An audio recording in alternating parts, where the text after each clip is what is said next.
here. No. Will. Is it?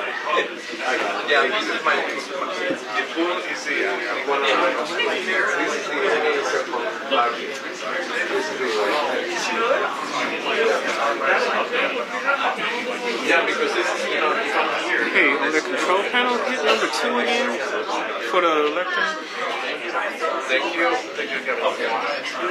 No.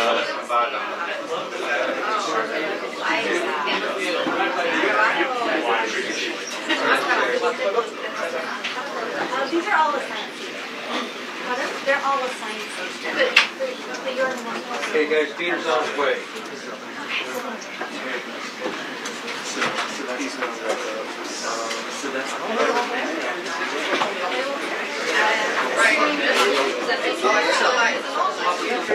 Oh, there it is. That's number 2. Okay. All right. Corey. The seal. They're doing it now. No, not that seal. This seal, the back seal. So we're good now on the podium. They're gonna raise the seal on the wall. Oh, who's doing the seal? We made it do it? Yeah, we just did it. Oh, okay. All right. Paul. Is that good? Is that good right there? Okay. Which one?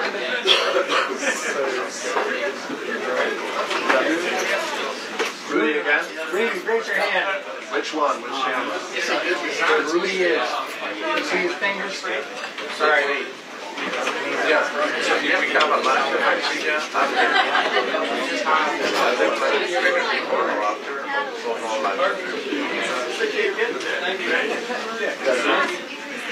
Okay. 1, 2, 3, 4. Okay. But we have to be ready. All right. Testing 1, 2, 3. Audio okay. test. 1, 2. Let me adjust these again. Bring these down. All right. Test 1, 2, 3. Good audio. Podium. All right.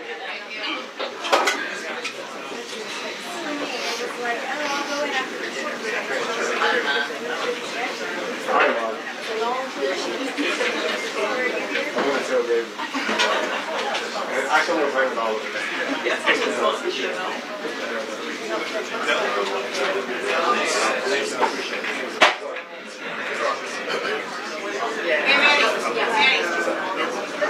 All right. Welcome. Y'all holding me? Joe. Joe. Picked a good day. Right here.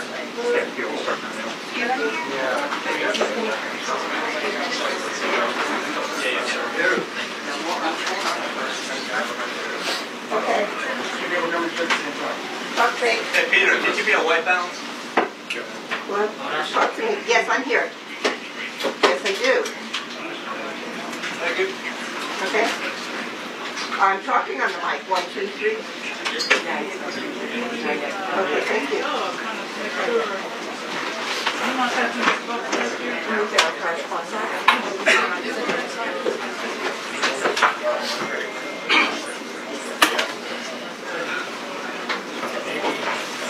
Karen, Rachel coming.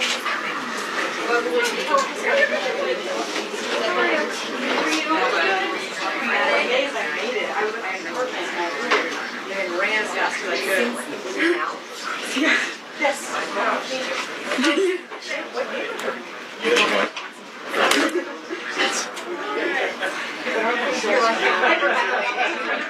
Do what you need.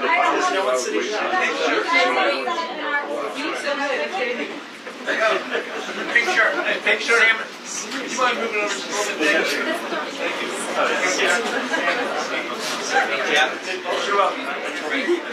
Yeah, I didn't say anything. I had to. It's a little different for us now. Well, it's leading into I will sit there, but it will find who you are. yeah. The box seat or the same? Yeah. You guys got it.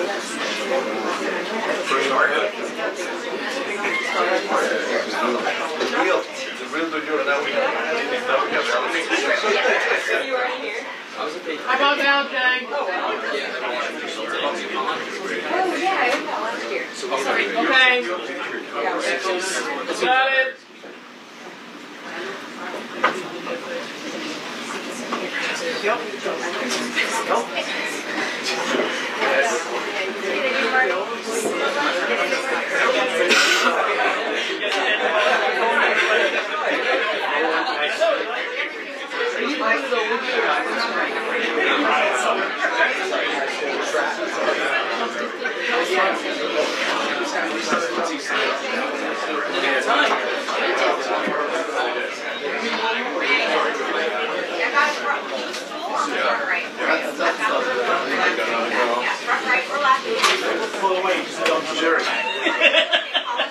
Happy Friday. Oh my God, you're my name. Waiting for the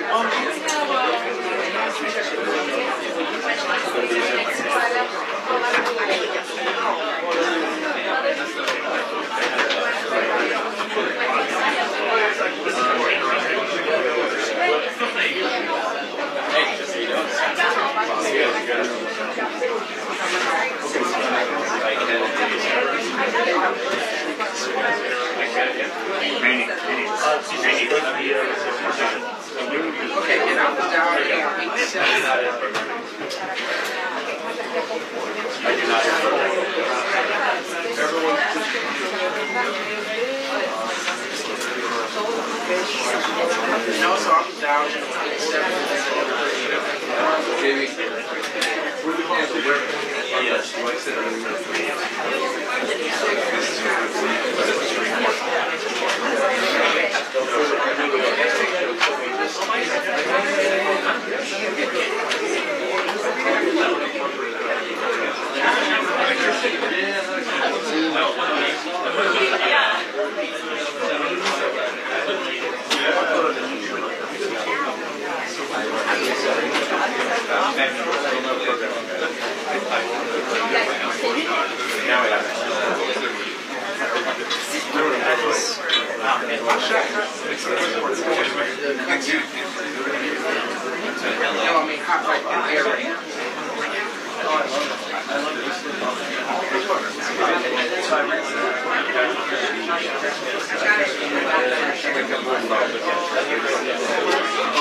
Actually, we're running away. But yes, you know, at one point,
Hey, Rachel, just call 1, 2, 3, 4, 5, 6, 7, 8.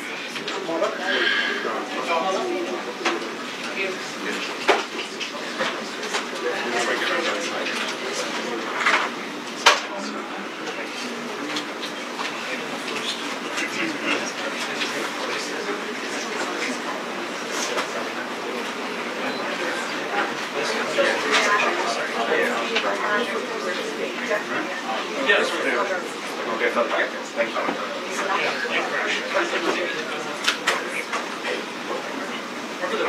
Oh, yeah.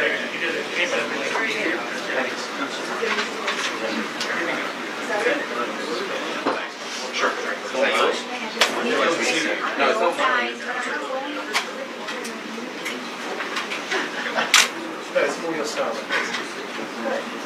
There's no space for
Steve is on 87. Cuts is on 87.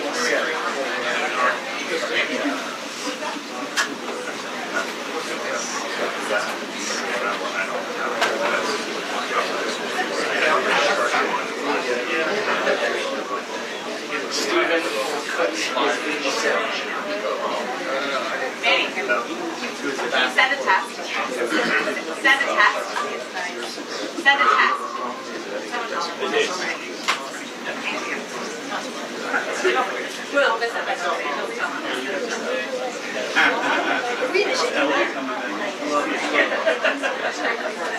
Dave, you could probably cut through that road.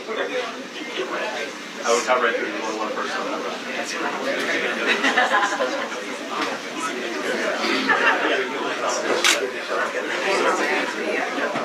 Yeah.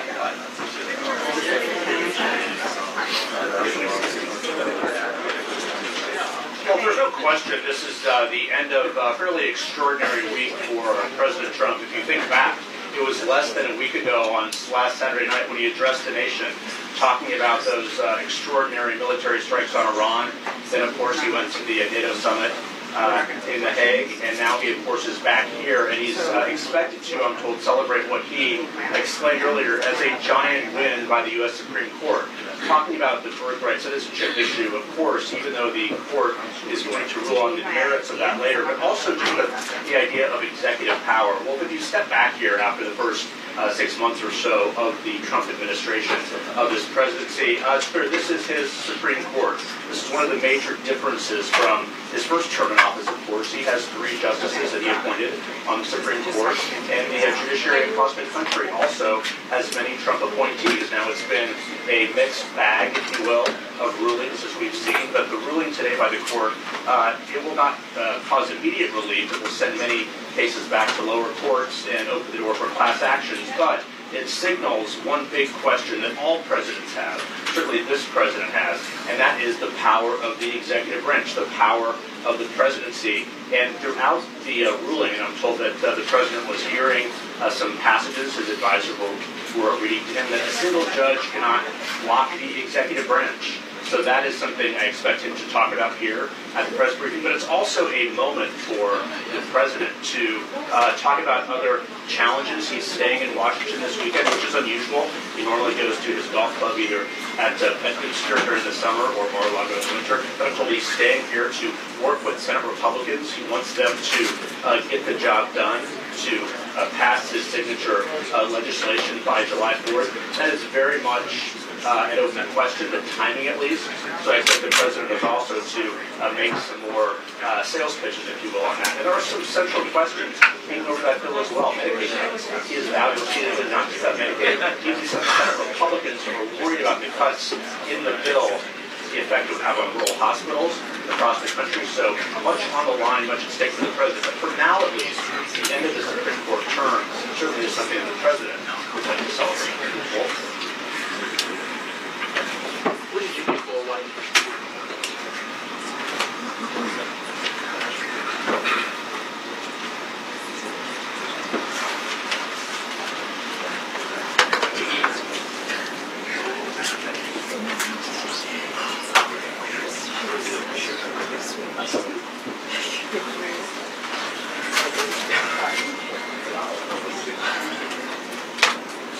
It is, Wolf.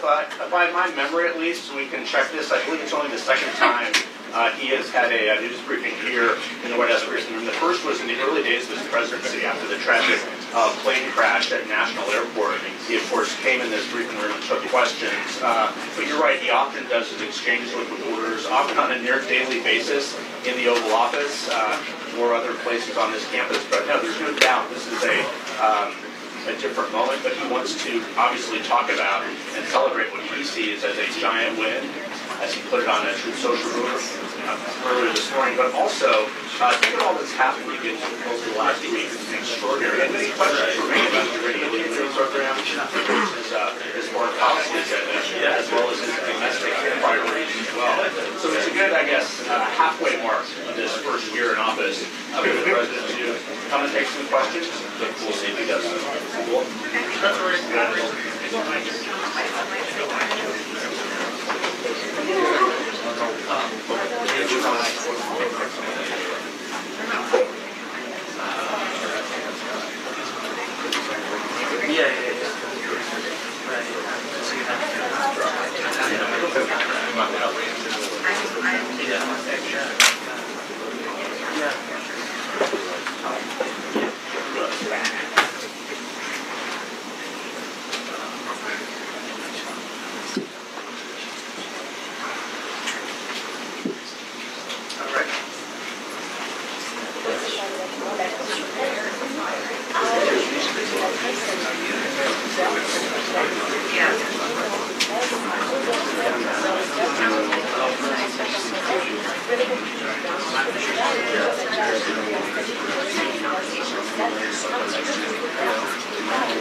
Yes, I can get you.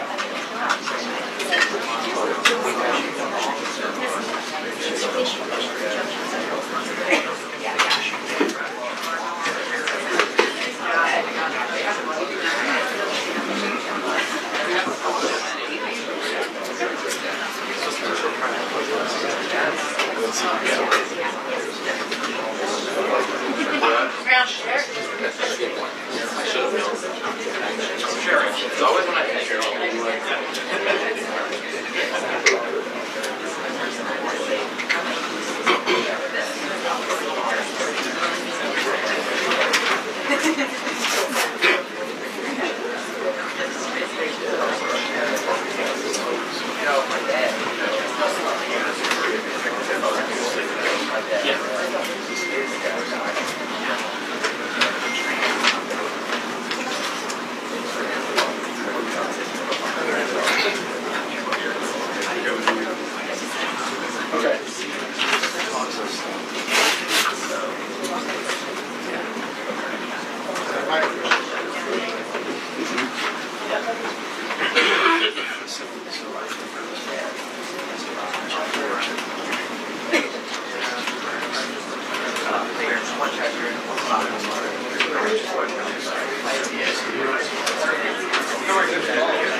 too.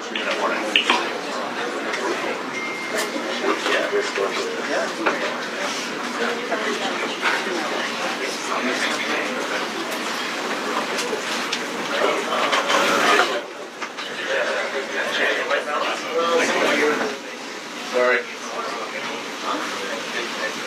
The lights are on us.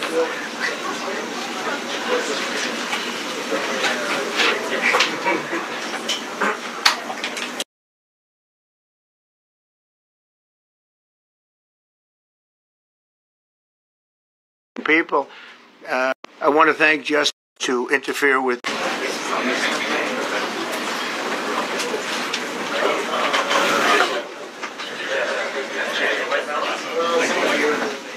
Sorry. The lights are on us.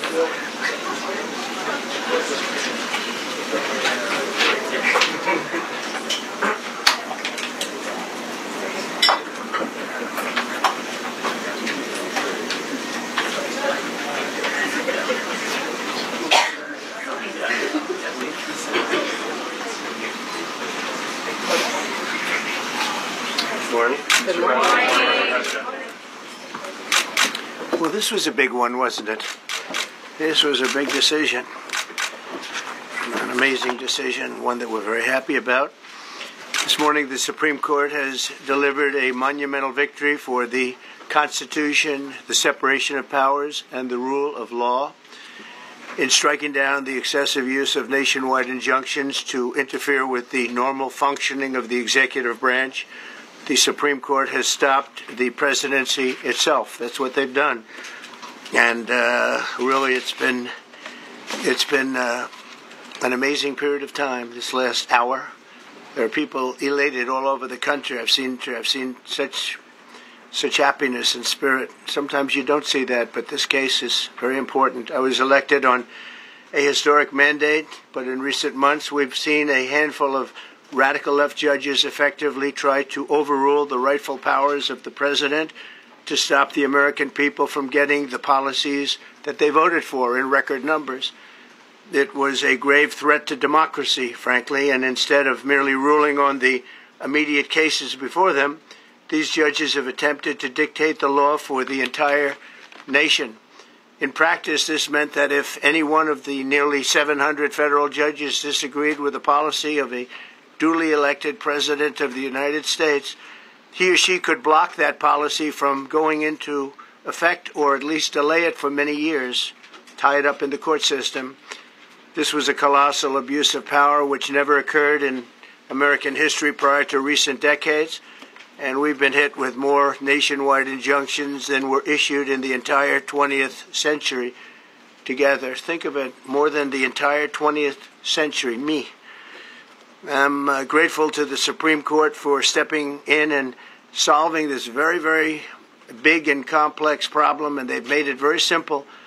I want to thank Justice Barrett, who wrote the opinion brilliantly, as well as Chief Justice Roberts, and Justices Alito, Gorsuch, Kavanaugh, and Thomas. Great people. Thanks for this decision, and thanks to this decision, we can now promptly file to proceed with numerous policies that have been wrongly enjoined on a nationwide basis. And some of the cases we're talking about would be ending birthright citizenship, which now comes to the fore. That was meant for the babies of slaves. It wasn't meant for people trying to scam the system and come into the country on a vacation. This was, in fact, it was the same date, the exact same date, the end of the Civil War. It was meant for the babies of slaves, and it's so clean and so obvious. But this lets us go there and finally win that case, because hundreds of thousands of people are pouring into our country under birthright citizenship, and it wasn't meant for that reason. It was meant for the babies of slaves. So thanks to this decision, we can now promptly file to proceed with these numerous policies and those that have been wrongly enjoined on a nationwide basis, including birthright citizenship, ending sanctuary city funding, suspending refugee resettlement, freezing unnecessary funding, stopping federal taxpayers from paying for transgender surgeries, and numerous other priorities of the American people. We have so many of them. I have a whole list. I'm not going to bore you, and I'm going to have Pam get up and say a few words, but there's really, she could talk as long as she wants because this is a very important decision. This is a decision that covers a tremendous amount of territory. But I want to just thank again the Supreme Court for this ruling. It's a giant. It's a giant. And they should be very proud, and our country should be very proud of the Supreme Court today. And with that, I'd like you to listen to the words of Pam Bondi. She's an incredible Attorney General. We're very proud of her. And as you know, Todd Blanche is with us, and we have so many others that worked on this case and other cases. And I think they're doing a great job. Pam, please say a few words. Thank you, President Trump. Thank you for fighting for all Americans. Americans are finally getting what they voted for. No longer will we have rogue judges striking down President Trump's policies across the entire nation. No longer. Today, in the 6-3 opinion, Justice Barrett correctly holds that the district court lacks authority to enter nationwide or universal injunctions. These lawless injunctions gave relief to everyone in the world instead of the parties before the court. As the Supreme Court held today, they turned district courts into the imperial judiciary. Active liberal judges have used these injunctions to block virtually all of President Trump's policies. To put this in perspective, there are 94 federal judicial districts. 5 of those districts throughout this country held 35 of the nationwide injunctions. Think about that. 94 districts. And 35 out of the 40 opinions with nationwide injunctions came from 5 liberal districts in this country. No longer. No longer. These injunctions have blocked our policies from tariffs to military readiness to immigration to foreign affairs, fraud, abuse, and many other issues. The judges have tried to seize the executive branch's power, and they cannot do that. No longer. No longer. And on immigration, on a side note, today marks 2,711 arrests on these terrorists and these gangs. Total arrest today with HSI investigations. And thank you, Stephen Miller. Thank you to Homeland Security. Thank you to everyone working hand in hand with the FBI on all of these transnational gangs. TDA has been a huge terror to our country, as well as MS-13, as well as Sinaloa cartels. No longer. No longer. These injunctions have allowed district court judges to be emperors. They vetoed all of President Trump's power, and they cannot do that. This has been a bipartisan problem that has lasted 5 presidential terms, 5 different presidents, and it has ended today. We will continue to fight for President Trump's policies. I want to thank the Office of White House Counsel, Dave Warrington. You and your staff have been incredible. Our Solicitor General's office, John Sowers, Sarah Harris, and Todd Blanche and Emil Bovey. Todd's going to say a few words because we've had another major ruling today on transgender books and some other great wins that we've had. But no longer will they have this power in our country. It is the president's authority under his executive branch to do everything to fight for the American people, and he will continue to do that. That's why he was overwhelmingly elected. Thank you. Thank you. Today's a great day for the rule of law. It's a great day for the Justice Department, and it's one that's been a long time coming, and one that every American should have been waiting for with bated breath. And so I echo what the President said and Attorney General Bondi, that the Supreme Court did a great thing today, not only for this administration, but for every American in this country. If not for the injunctions case, we would be here talking about another great decision that came down today, the trans books case, which restores parents' rights to decide their child's education.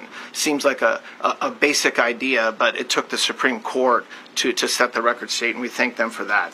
And now that ruling allows parents to opt out of dangerous trans ideology and make the decisions for their children that they believe is correct. And so we thank the Supreme Court for that. There's been multiple decisions over the past several weeks that just show why this injunction why this nationwide injunction ban had to happen. For example, what I mean by that is local district court judges issuing decisions that are clearly contrary to law just because they don't like the policy of President Trump. And when it gets to the Supreme Court has to correct it. But that takes time. The Attorney General thanked our lawyers, and I'll do it again. Our lawyers are working 24 hours a day, 7 days a week to fight these injunctions and to emergency appeals, emergency stays, going back to the district court judge, asking them to change their view. And so their hard work is really paying off today, but over the past few weeks. We had a stay of an order that prevented DHS from moving aliens to a third country.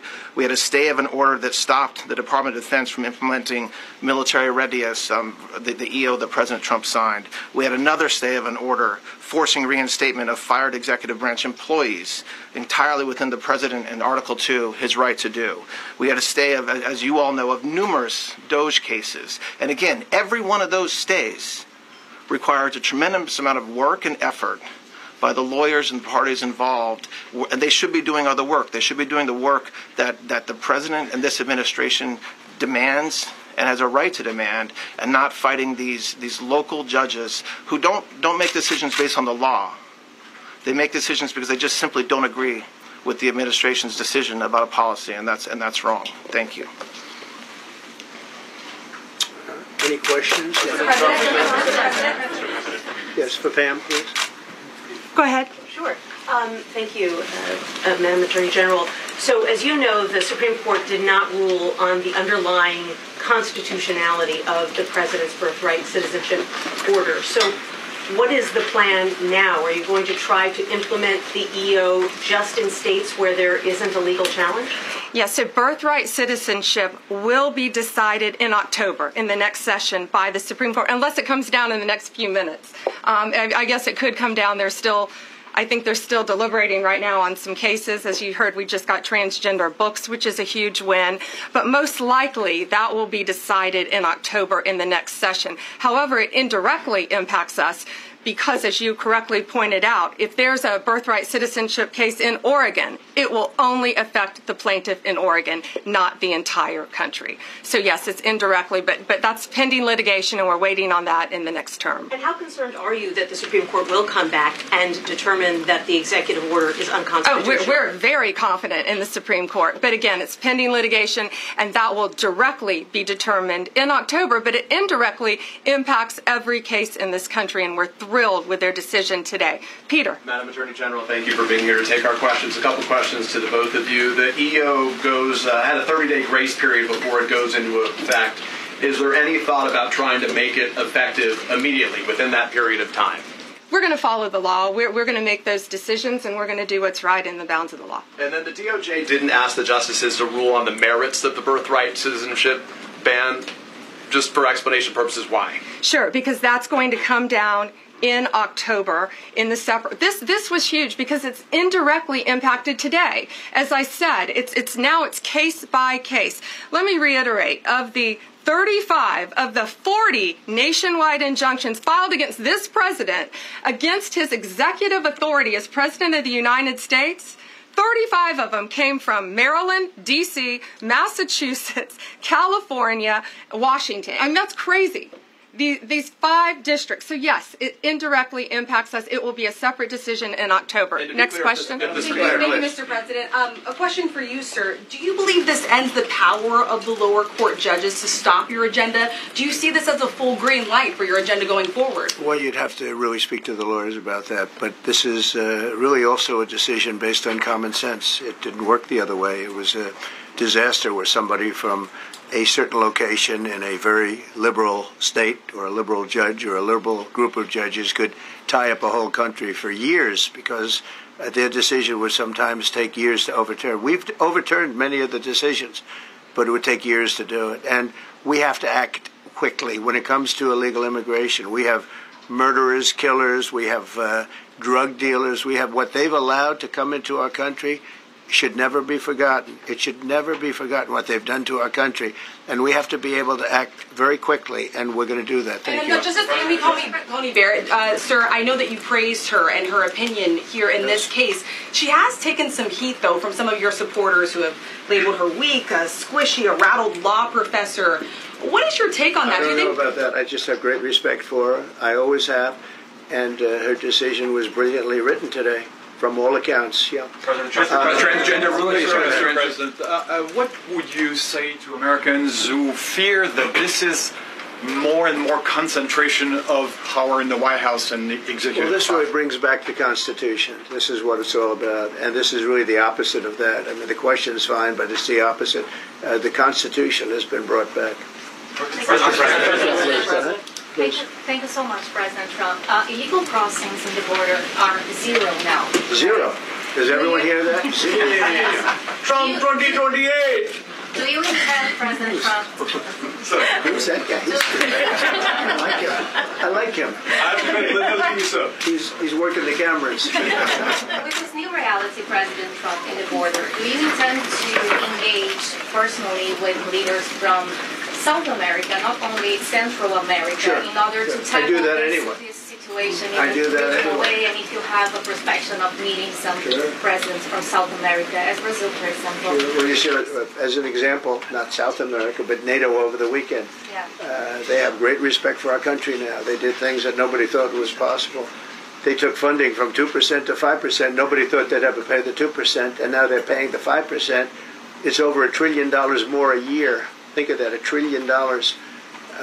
Nobody thought that could happen. That's a different group of people, different countries. But we get along with a lot of countries. We are respected again. Our country, the U.S., is respected again. Was not respected 6 months ago. I can tell you. We asked about the big beautiful. Yeah, go ahead, please. Yeah, Mr. President, you have a deadline coming up on trade in 2 weeks. Which countries, if any, on trade, on tariffs, sir, which countries, if any, are close to agreements with the administration? Well, that's an interesting question. We've made a deal with China. We've made a deal with probably 4 or 5 different countries. With the UK, it was a great deal for both. And we're in the process of making some others. But ultimately, in fact, Scott is here, and Howard Lutnick, these two guys have been doing an incredible job, and the people that work with them have been doing an incredible job. But, you know, we have 200 countries, you could say 200 countries plus. We can't do that. So at a certain point over the next week and a half or so, or maybe before, we're going to send out a letter. We talked to many of the countries, and we're just going to tell them what they have to pay to do business in the United States. And it's going to go very quickly. But some of the bigger countries, so India, I think we're going to reach a deal where we have the right to go in and trade. Right now it's restricted. You can't walk in there. You can't even think about it. We're looking to get a full trade barrier dropping, which is unthinkable. And I'm not sure that that's going to happen. But as of this moment, we've agreed to that, go into Indian trade. We're going to be trading in China. That's going to come a little bit down the road, but we're going to be trading in China. We have a lot of great things going, and we're getting along with countries, but some will be disappointed because they're going to have to pay tariffs. And we've taken in already hundreds of billions of dollars in tariffs. No inflation. The only problem we have is we have a Fed guy that doesn't understand what's happening, and it would be great if he'd lower the rate because we'd be able to borrow a lot cheaper. Yeah, go ahead, please.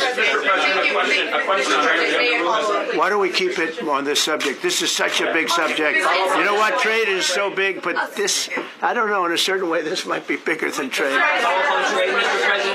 I think this is bigger than trade. Yes, please, go ahead. I was wondering, though, if you could... Go ahead. Sir, on the transgender ruling, the Supreme Court ruling that parents with religious objections can pull their kids out of public school lessons that use LGBTQ materials. Pam brought it up. Your reaction to that ruling today, sir? I think the ruling was a great ruling, and I think it's a great ruling for parents. It's really a ruling for parents. They lost control of the schools. They lost control of their child. And this is a tremendous victory for parents. And I'm not surprised by it, but I am surprised that it went this far. It took us to bring life back to normal. So it's wonderful. It's parental. And I kept saying, we will give you back your parental rights.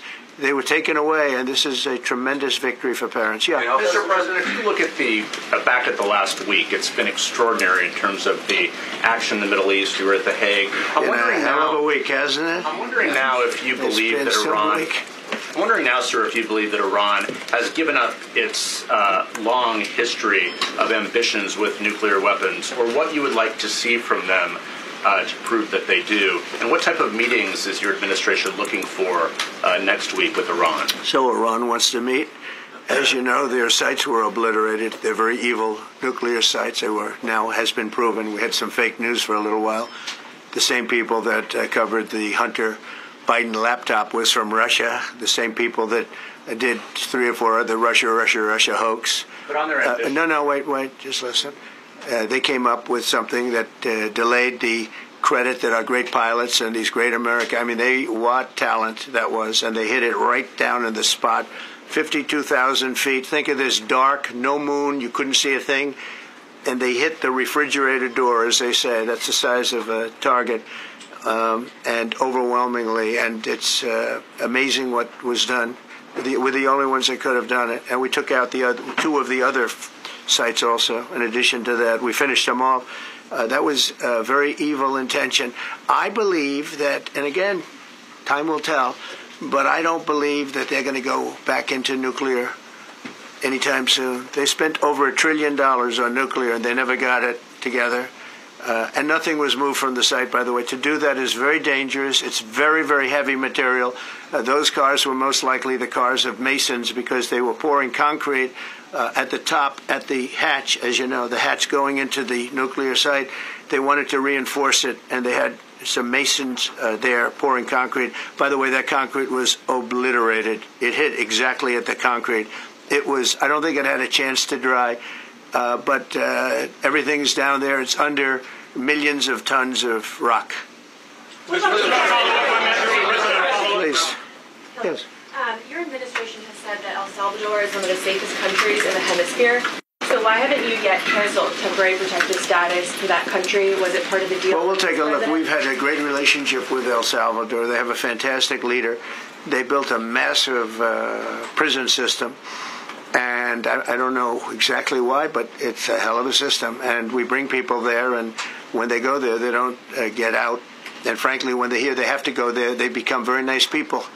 They become very nice people. It's a tough system, but it's a brilliant system, and it's a system done by a very, very good leader. We'll talk about El Salvador. A lot of respect. Yeah, please. Thank you. A question for you, and then a question for the Attorney General. As you go into negotiations and talks with Iran, are you demanding not only that there would be no uranium production inside of Iran, but also that Iran would turn over all existing stockpiles of uranium? Well, you know, we're a little early for that, but something like that, yeah, we'll do something like that. Let me say that I've been saying for 25 years, even as a civilian, you cannot let them have a nuclear weapon, and that's what happened. It's been obliterated. It would be years before they could ever get going, and I really think it's probably the last thing. They have to recover from a hell of a tough war. Would you also be demanding that the IAEA have full rights to inspect in Iran? Or somebody, yeah, or somebody that we respect, and including ourselves. And a question for both the President and the Attorney General. Under birthright citizenship, if this is implemented, who would be tasked with actually vetting citizenship? And how, like, would this be a situation where you have nurses and doctors checking for citizenship of parents, or? This is all pending litigation. It's going to be decided in October by the Supreme Court, and we'll discuss that after the litigation. If you have an undocumented baby, would that baby then be an enforcement priority? The violent criminals in our country are the priority now. Let me put it in perspective. Today marked the 2,711th arrest in our country of TDA members. Just TDA. Everyone in this room agrees they are one of the most violent criminal organizations in the world. And the Biden administration let them walk into our country for the last 4 years.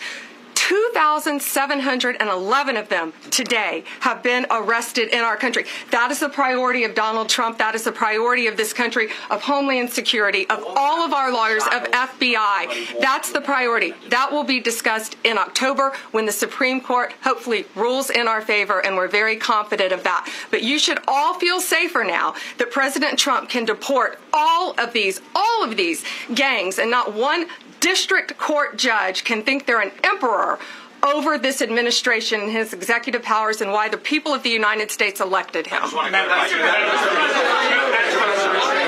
just might add one thing, and they used birthright citizenship, some of the worst people, some of the cartels, to get people into our country, just so you know. And again, I say, if you look at the end of the Civil War, the 1800s, it was a very turbulent time. If you take the end day, was it 1869 or whatever, but you take that exact day, that's when the case was filed. And the case ended shortly thereafter. This had to do with the babies of slaves, very, very obviously. And I think we're going to win. People I don't think they went about discussing it right. I came along and we looked and we said, wait a minute, this is wrong. We've been looking at birthright citizenship wrong for years, but they've used it. The cartels have used birthright citizenship to get very bad people in, and what Pam's doing and what Todd and everybody else, what they're doing at DOJ and all over, FBI, ICE, Border Patrol, these are incredible people. They're trying to keep our country safe, and they don't want to have people come in. This is just another way that they get illegal immigrants into our country, and in some cases, very, very bad ones. Go ahead. Thank you, Mr. President. On your tax bill, if I could for a moment, senators are racing to rewrite parts of it right now after the Senate parliamentarian ruled that sections of it were outside of the process that they're using to get this through. Do you think that senators should respect the decisions of the parliamentarian? And what have you personally done in the last 48 hours to try and get Republican senators who are against the bill to a yes? Well, look, it's a great bill. It's a massive tax cut. If it's not approved, your taxes will go up by 68%. Think of that, 68, a record, the highest in the history. The Democrats won't approve it only because politically it's so good for the Republicans. The Democrats aren't approving it. But think of what they're not approving. They're not approving border security. We've done a great job at the border, but we have to add some wall. We have to do various things. We have no money for that. We have no money for the border. We have no money for so many things. But if the Democrats, it'd be interesting to see if we get any Democrat votes. We should. If I were a Democrat, I would absolutely, maybe Fetterman, because he seems to be the most sensible one lately. If I were a Democrat, I would vote for this bill all day long because it's tax cuts and so many other things that are common sense. They're basic things. I think they're doing fine. The parliamentarian's been a little difficult. And I would say that I disagree with the parliamentarian on some things, and on other ways he's been fine. But we'll have to see. It's a big issue. I will tell you this: if that bill doesn't pass, the country will get a 68% tax increase. So think of this: you're a Democrat and you vote against it. That means you're voting in favor, because essentially you're voting in favor of the largest tax hike in the history of our country. And you can't do that. In addition, we're cutting costs by $1.7 trillion, and it won't affect anybody. It's just fraud, waste, and abuse. Mr. President, a leading global economist just did a 180 and says your tariff plan, you may have outsmarted everybody with it. What is your message? I love this. I love this question. This is the favorite. This is the best question I've ever been asked, because I've been going through abuse for years on this. Because, as you know, we're taking in hundreds of billions of dollars, no inflation whatsoever.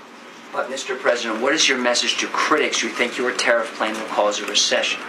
I think they should go back to business school. It's so obvious. It's so obvious. I mean, we're taking in billions and billions of dollars from China and a lot of other countries.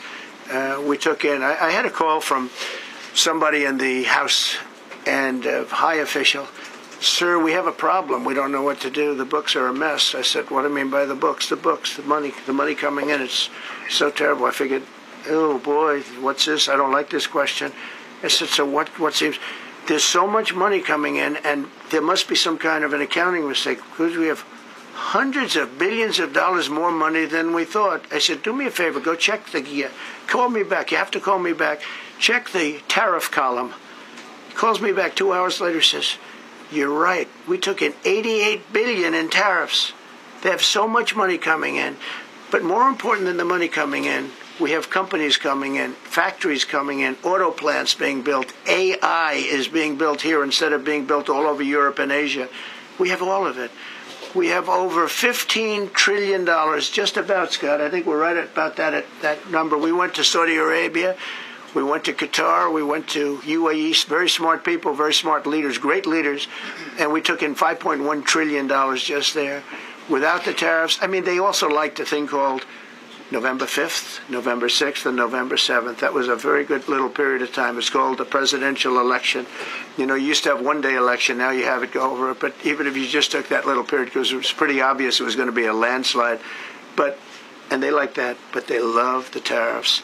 I had Texas Instruments come in the other day, big company, and he said, we're putting in $60 billion into new plants and new equipment, new everything. Sir, you're going to keep the tariffs, aren't you? Because if I ever took the tariffs off, and we are going to absolutely keep it. And they're worried that somebody that, like this communist from New York, someday gets elected. I can't believe that's happening. That's a terrible thing for our country, by the way. He's a communist. We're going to go to a communistic state. That's so bad for New York. But the rest of the country is revolting against it. But if somebody got elected, they're afraid that if this was taken off, well, we're going to guarantee it's never going to be taken off. And again, we're taking in think of this, hundreds of billions of dollars. And they were all confused because they've never seen this before. You know, it's always the other way. We don't have enough money. So much money is coming in at levels that nobody's ever seen. But most importantly, we have factories being built, car plants being built, companies moving to our country like never before. If you look at $15 trillion, and that's only in a few months. You know, I haven't been here that long. Presidents, like the last one, was a disaster. He's the worst president in the history of our country, by the way. What he did on our border can never, ever be forgotten. To me, that's the worst of all the things. And he's done some terrible things, grossly incompetent. Nobody knew it was him because I don't think it was him. I think it was whoever was controlling the auto pen. But our country is doing great. And those leaders and other leaders, I just left, as you know, a large group of the most highly respected people. And that includes big countries. When you look at Germany and France and Spain, although Spain didn't come through, but they will.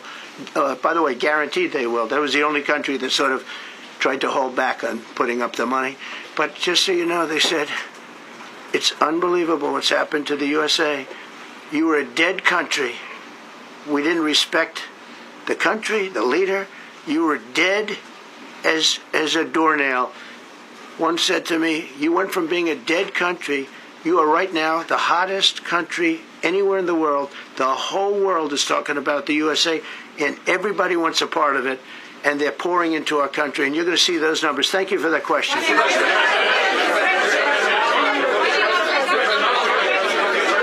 Yeah, go ahead, please. Thank you, Mr. President. I have a question about trade. Secretary Bessent has said that he hopes tariff deals with major partners will be done by Labor Day.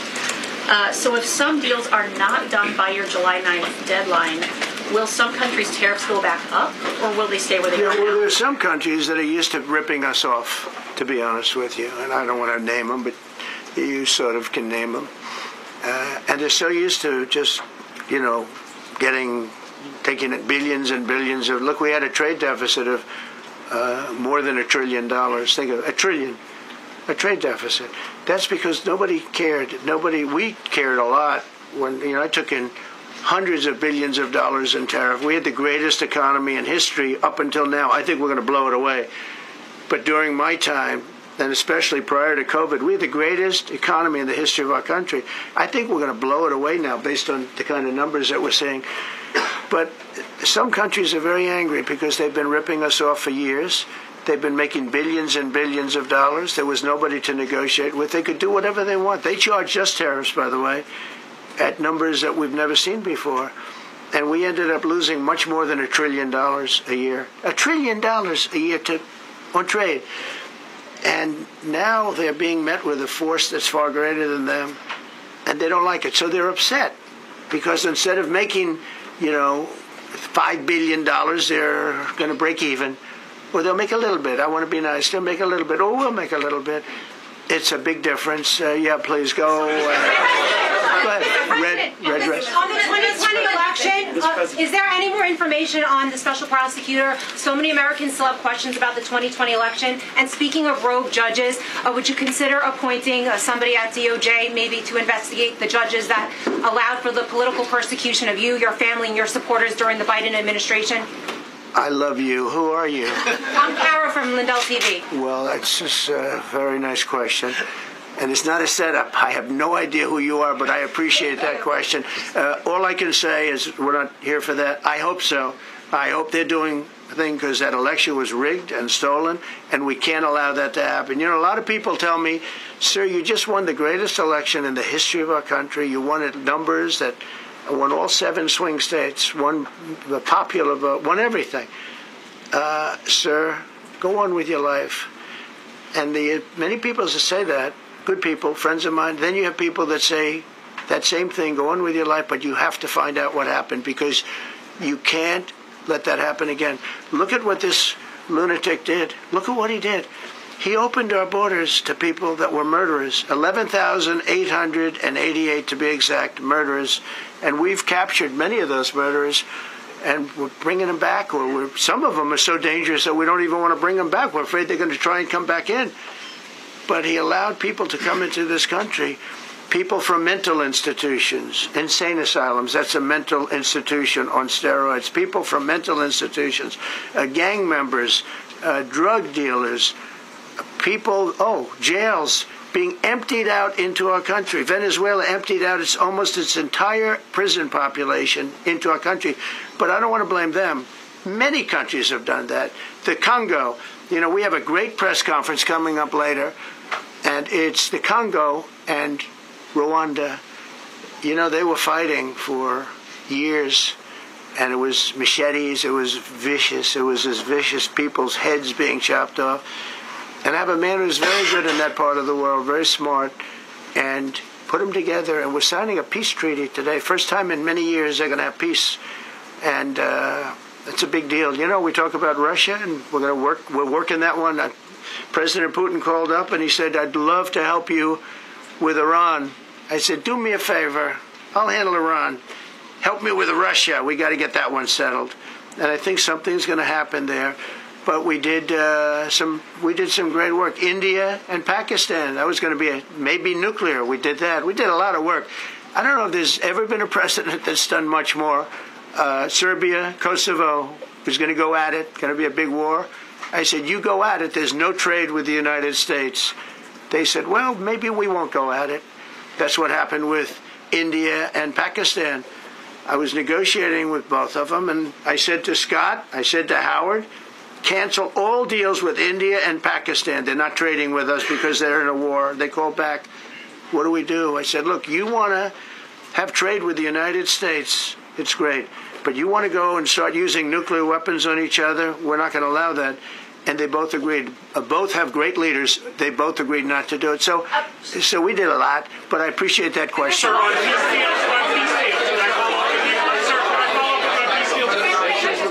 Thank you so much. Thank you, Mr. President. Thank you, Mr. President. I was just speaking with Senator Ron Johnson on the One Big Beautiful Bill, and he says he really wants to get to yes for you and get this accomplished. He does. He's a good man. But he also said that he needs more time, and he is not certain that the July 4th deadline is possible. Well, then he's not such a good man. Because there's too much work to do. He's a good man. Ron Johnson's doing a good job. He's very committed. Every Republican senator is committed. And, you know, you could have a couple of grandstanders, in all fairness. You could have somebody else. And it's very dangerous because our country would go from being the most successful country in the world to who knows what happens with a 68%. Think of it, 68% tax increase. That was given by the Democrats because they like high taxes. I don't know what happened. You know, all my life, I'd grow up and I'd watch politicians talking.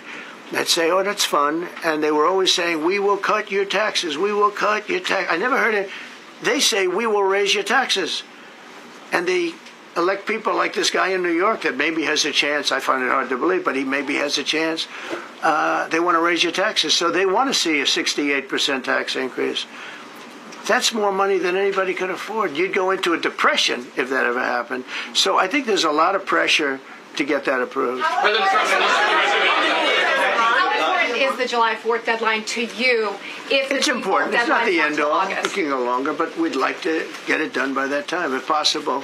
And look, we have a lot of very committed people, and they feel very strongly about a subjects that you're not even thinking about that are important to Republicans. The problem we have is that it's a great bill.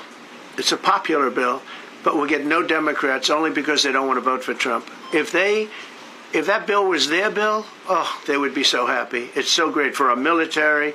It's great for everything. And they would normally vote, but because their hatred of Trump, they have Trump derangement syndrome at levels never seen before. And instead of voting for a tax cut, they're voting for a tax increase of 68%. They're voting to destroy Social Security, destroy Medicare, and destroy Medicaid. And we're voting to make them perfect and to make them better, make them stronger and better. They're going to destroy Medicaid, and they're going to destroy Medicare, and Social Security will follow. If you vote for the Democrats, you're dead on those three things.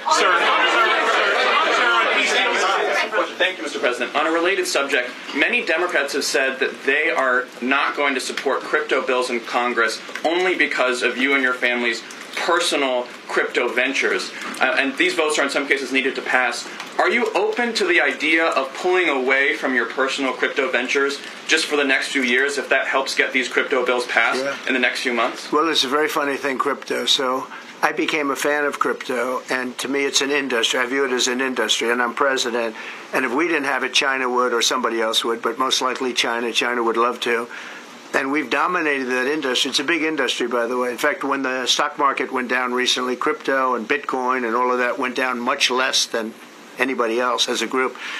And we've created a very powerful industry, and that's much more important than anything that we invest in. We invest in it, but really that was an industry that wasn't doing particularly well. I got involved with it a couple of years ago, and before the second term. I got involved before I decided to run. I only decided to run because I saw what was happening, and Biden was incompetent, and the administration was crooked and incompetent, and I was in Bitcoin then, not knowing if I was going to do it a third time. So it's become amazing. I mean, it's the jobs that it produces, and I notice more and more you pay in Bitcoin. I mean, people are saying it takes a lot of pressure off the dollar, and it's a great thing for our country. So I don't care about investing. You know, I have I have kids, and they invest in different things. They do believe in it. But I'm president, and what I did do there is build an industry that's very important. And, you know, if we didn't have it, China would. Okay. Sir, Mr. President. Go ahead. With the glasses, gentlemen. Go ahead, please. Go ahead. Thank you, Mr. President. So, are you going to cut funds in the sanctuary states, like, for instance, California? They keep supporting illegal immigration, and then these people work under Yeah, we're giving them a hard time. And also, a foreign policy question. I mean, they don't have a governor in California. They have a man that wants to give away everything to people that nobody's seen before. If we didn't go into Los Angeles with the military, which did a fantastic job, but if we didn't go into Los Angeles bringing in the National Guard, I would have brought the military if it was necessary, because you have to. We have the right to. That was another thing upheld by the Supreme Court. But if we didn't go in with the National Guard and be strong and tough, you wouldn't maybe have Los Angeles. It would be like the rest of California, the rest of Los Angeles. They lost 25,000 houses in a fire. They should have lost none. You know, I sent the water down. I had to break into their water supply because they just refused to do it. They're crazy. There's something wrong with them. They have plenty of water. They don't have droughts or anything. They have plenty. We let it come down from the Pacific Northwest. They routed all the water into the Pacific Ocean for environmental reasons, okay? And now you have 25,000 houses, none of which would have burned down if you had the water. They didn't have water. They didn't have water for the fire pumps. They didn't have water in the sprinkler systems that people put in. So the answer is we're going to work with governors. We're going to work with radical left Democrats and Democrats. And we're going to make it good for everybody. We'll have to stop the crime in those. In the case of the cities, I think I can say just about all cities with heavy crime are run by Democrats. Go ahead. Yeah, with the glasses. I'm with you, Go ahead, yes. Yeah, no, the man behind you, yeah, please. President Trump, Anthony Mashak from Amphibian, Lebanon. I want to ask you regarding the threats posed by Iran's allies and proxies operating in the U.S. They were threatening your life. So what do you say about that? And regarding the Lebanon, because Hezbollah is as well part of Iran's allies, is there any time frame in Lebanon regarding disarming Hezbollah in Lebanon? Yeah, Lebanon is a great place with brilliant people. You know, it was known for the professors and doctors and had an incredible history, and hopefully we can bring it back again. I just appointed a friend of mine who's Lebanese, and I didn't know he was Lebanese. I've known him for 20 years, very, very successful man. And I just appointed him. And I said, why would you want that? He says, because I was born there, I was raised there, I love it. I love it so much. I said, you know, it's very dangerous going to Lebanon as ambassador. And he said, that's what they say, but I don't care about danger. I mean, this is a guy that is just a very big business guy. He wants to give up his whole life to go to Lebanon because he believes in it so much. We're with Lebanon all the way. We'll try and straighten it out. Your life as well. So what action? Threaten my life? Yeah, they have threatened. I get that throbbing feeling every once in a while. Get that throbbing feeling, but you know what? That's okay. This is a dangerous business. What I do is a dangerous business. You know, I tell the story of the car companies and different people in different professions. You have race car drivers, as an example. 1/10 of 1% die. Bull riders, 1/10 of 1%. That's not a lot, but it's people die. When you're president, it's about 5%. If somebody would have told me that, maybe I wouldn't have run. Okay? This is a very dangerous profession.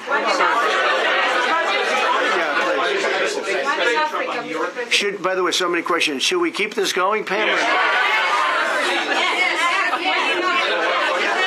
This is the opposite of Biden. Biden would take a half a question and he'd leave without answering it. Go ahead. On Iran. You tell me when it gets boring. Okay. If Iran. Are you from Iran? No, I'm not from Iran. I'm from the UK. But if the intelligence reports conclude that Iran can enrich uranium to a level that concerns you, would you consider bombing the country again? Without question, absolutely. And have you had any conversations? Turned out to be unbelievable. But, you know, our incredible flyers and I call them the shots, these guys are unbelievable. Think, from 52,000 feet, they hit the equivalent of a refrigerator door. They actually hit it right in the center, so it's much smaller than that. And just bomb after bomb going deeper, deeper, blowing up. Incredible, incredible thing. I don't know if you heard the general. He was very impressive. Raisin Cane. You know, he's the one that beat ISIS for me. And he did it in a matter of weeks. And I was told it was going to take 4 or 5 years. And when I got this job, I always said, if I get this job, I'm going to put that guy as the head of the Joint Chiefs of Staff. And Dan Kane, and he, when I heard his name was Raisin, his nickname is Raisin Cane. I said, you got to be kidding. So I liked him right from the beginning. But he knocked out ISIS in a time that nobody ever thought possible. And when this attack was completed and so successful, I said, now I know how you knocked out ISIS so quickly. But we have the best people, we have the best equipment in the world. You know, I rebuilt the military during my 4 years, during my other term. We have the best equipment in the world. The problem is we gave away, you know, a lot of it, but small, relatively speaking. We gave a lot of it away to Afghanistan. Shouldn't have happened. That just shows how incompetent they were. They gave all that equipment away, billions and billions of dollars worth. Shouldn't have happened. But that was small compared to what we have. Now we have a great military with great people. Okay. Yeah, please. Mr. President, congratulations. A couple of very different questions. One is Rwanda, 1994. As you grew up in New York, we all knew how horrific those attacks were.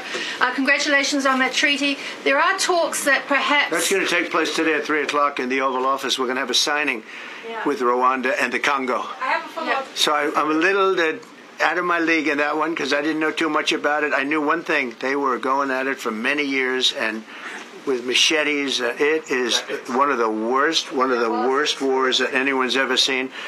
And I just happened to have somebody that was able to get it settled. I mean, just a brilliant person who is very comfortable in that part of the world. It's a very dangerous part of the world. I said, are you uncomfortable there? People are being killed. School children are being raided and killed. And I don't even want to say how, but as viciously as I've ever heard. Are you uncomfortable? No, that's the part of the world that I know. Very comfortable. Was able to get them together and sell it. And not only that, we're getting for the United States a lot of the mineral rights from the Congo as part of it. They're so honored to be here. They never thought they'd be coming to. Look, this is a very tough part of the world. They never thought, they were just telling me, they never thought they'd ever be coming to the White House. And they're so honored. And so we're going to give them a great big reception. But that's after many years of fighting. It's a great thing. That's at 3 o'clock, I believe. Sir, are you concerned at all about secret nuclear sites in Iran? You talked about maybe just secret nuclear sites? Yes, that there might be some of those. Not really. Can I tell you? They're exhausted. And Israel's exhausted too. And I dealt with both of them. And they both wanted it settled, both of them. And we did a great job, but they're exhausted. The last thing they're thinking about right now is nuclear. You know what they're thinking of? They're thinking about tomorrow, trying to live. It's such a mess. It's such a mess. The place was bombed to hell. And no, I'm not worried about it at all. And I'm putting out a little statement. I'm going to respond to the Ayatollah's statement yesterday that we won the war. Oh, God, we won the war. And I said, look, you're a man of great faith, a man who's highly respected in this country. You have to tell the truth. You got beat to hell. And Israel was beat up too. They were both beat up. And it was a great time to end it. It was quick. They got the hate out. There was a lot of hate. A lot of hate. It would be great if they didn't have that hate. But the last thing they're thinking about is nuclear weapons right now. Please. Thank you, Mr. President. Iris Howe with NTD Research Media with the Epoch Times. Thank you so much for doing this. It's very refreshing for all of us here It's a good group. in this room. It's refreshing. Very refreshing. Yes, we haven't had this in, for the past I understand what you mean. So thank you so much for coming out here. Other than Caroline's done a great job. Right? Yes. You're referring to the past administration, not to Caroline, right? Yes. Back to the ruling today, if you don't mind. So you have always talked about winning for the American people. Right. How do you think today's ruling will enable you to further deliver for American families and workers across the country, not only when it comes to immigration, but also when it comes to trade, energy? What actions are you most eager to move forward Well, I think now? taking power away from these absolutely crazy radical left judges is a tremendous. This is such a big day. This is such a big day. It's like it's sort of sad because we're doing the signing at 3 o'clock, and this may very well dominate the signing of a big war that was going on and really affecting the continent of. Think of it, the entire continent of Africa was being affected, and we're settling that war today, and this will probably be a headline. But this is a very big moment, and it gives power back to people that should have it, including Congress, including the presidency. And it only takes bad power away from judges. It really doesn't take power. It takes bad power, sick power, and unfair power.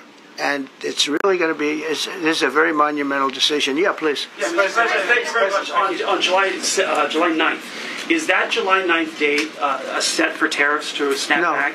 Or could there be a... We can do whatever we want. We could extend it. We could make it shorter. I'd like to make it shorter. I'd like to just send letters out to everybody. Congratulations, you're paying 25%. He doesn't want. He's a much nicer person than I am. So, how do you finish it up? Were you considering for the Federal Reserve then? And are you speeding up that process? I see Secretary. Oh, he's terrible. He's terrible. I mean, I have a list of things. We're like 38 on the list. We pay, Cameroon and different places are paying the same as us.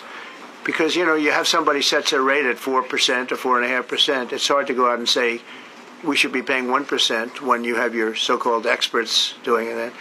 And the sad part is, as per the question that you asked about tariffs, we've had the tariffs and we have less inflation than we had before. What we have is a hell of a lot more money, a hell of a lot more income, and we shouldn't be paying a rate like that. In other words, when we pay a rate, I'll tell you, each point is the equivalent of $300 billion. So if we had it down 3 points, because I think we should be at 1, you have Switzerland is at 0.25. In other words, 25% of 1%. And they're the number 1 right now. But we should be the number 1.